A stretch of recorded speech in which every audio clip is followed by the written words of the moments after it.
उमापति महेश को, गणपति गणेश को। पहला पहला आज हमारे गांव में आप लोग आ रहे हैं, श्री गणेश तो होना ही है नहीं।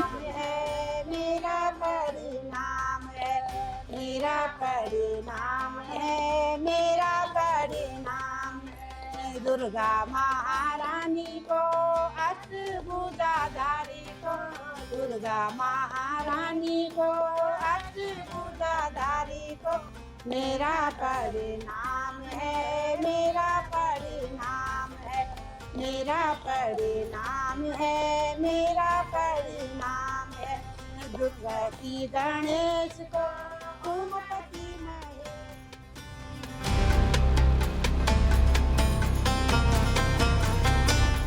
माना का ये असली चाय यही है, यही सारे सुना दी। ये पानी ना, पानी में एक चाय पत्ती के बदले जारंग होते हैं ना, ये क्या उबाल देंगे। देहरादून चाय पत्ती, जिसको चाय पत्ती होता है ना, तो चाय पत्ती हाँ वही है, डंडल वाला पार्ट होता है, देहरादून में मिलता है। डंडल वाला मोटी पत्ती होती है। क्या भैया सात दो घंटा भैया चाय पत्ती का फिर वो ज्यादा प्यूरिफाई हो जाएगा।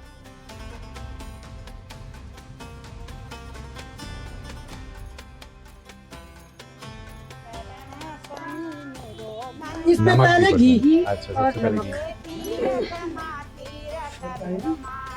ये है पानी हाँ ये छाछा ना करना, मैं देते दे ये को आगो घूम ये होते ये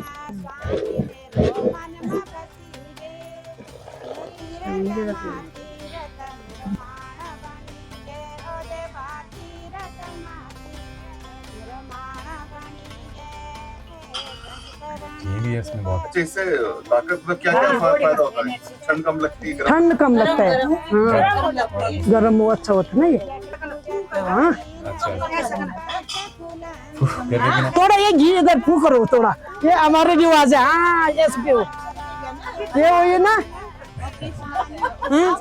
अच्छा हो रहा है, बहुत अच्छा हो रहा है। पूरा ठीक।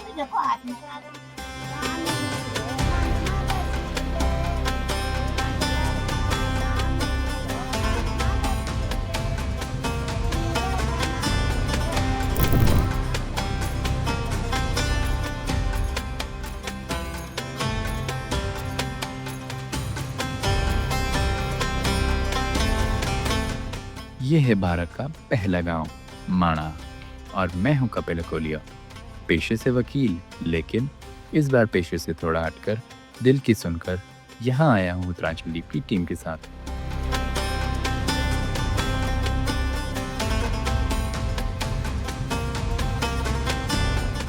बद्री विशाल धाम के कपाट खुलने से पहले उस पूरे माहौल को, उस ऊर्जा को, यहाँ की सादगी को महसूस करने का मुझे मौका मिला।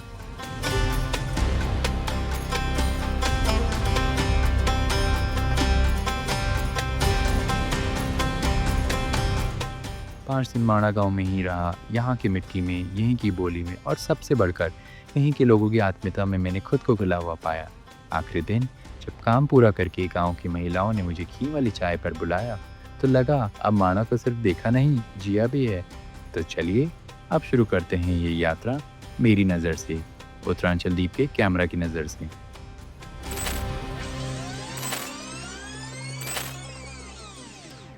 मैं आज तक कभी बद्रीनाथ नहीं गया, लेकिन उत्तरांचल द्वीप के इस अवसर को मैं ना नहीं कर पाया, और क्योंकि मेरा गांव बद्रीनाथ के ही मार्ग पे पड़ता है तो मुझे ये अवसर दिखा।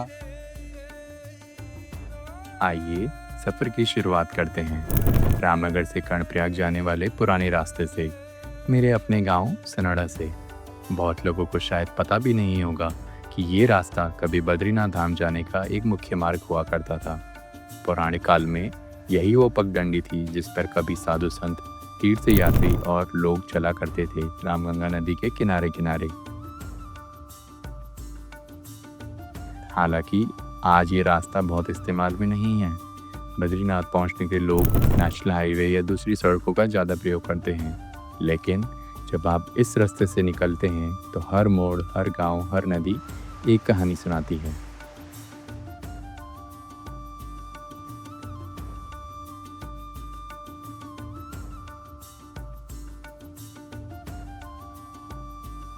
थोड़ी ही दूर पर आती है मासी से चकोटिया के बीच एक सुंदर सी घाटी, जिसे गिवाड़ घाटी भी कहा जाता है।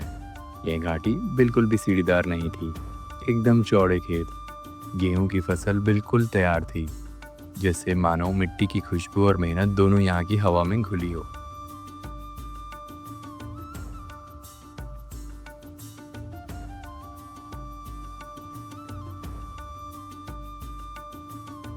इस रास्ते पर एक और अहम पड़ाव है, गैरसैंण, उत्तराखंड की गर्मियों की राजधानी, लेकिन इससे कहीं ज्यादा एक प्रतीक। यह इलाका गढ़वाल और कुमाऊं दोनों के बीच में पड़ता है, भौगोलिक दृष्टि से भी और भावनात्मक रूप से भी। यह सिर्फ एक जगह नहीं, एक विचार है, एक ऐसा पुल जो दोनों मंडलों को जोड़ता है।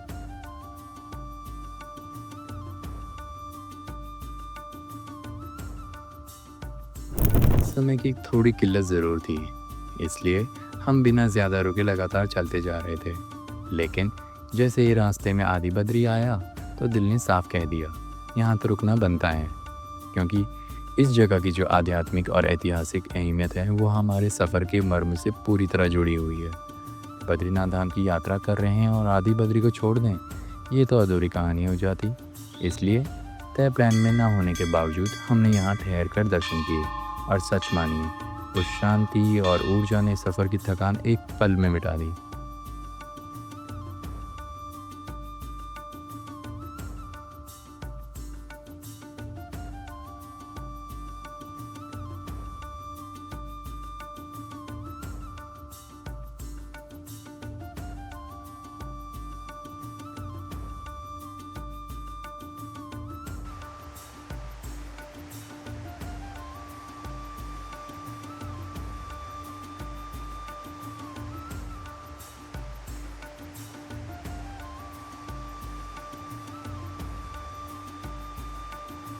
मंजिल करीब थी, एक अजीब सा सुकून मिलने लगा था।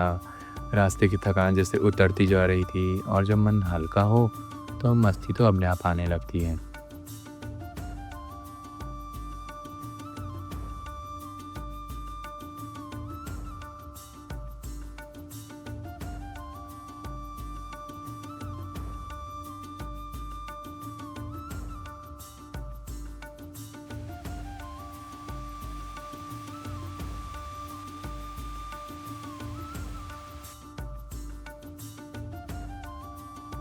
रात हमने माणा गांव में ही बिताई।